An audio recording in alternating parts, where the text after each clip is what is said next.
Ahoy, matey! We're on a treasure hunt for gold. And by gold, we mean golden information that is important to our research.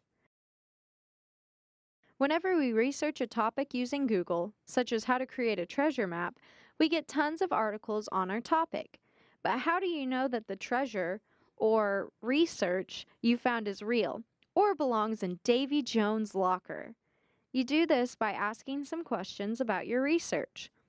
Who is the author of this article, and are they qualified to be talking about this topic?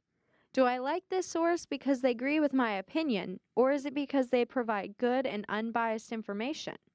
Has the information been peer-reviewed, and how many times has it been cited? And does the author of this article give evidence to back up what they are telling you? And is there other information out there that helps support this evidence?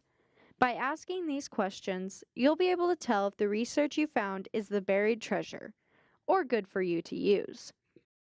Sail ho, matey! We're off to find more treasure.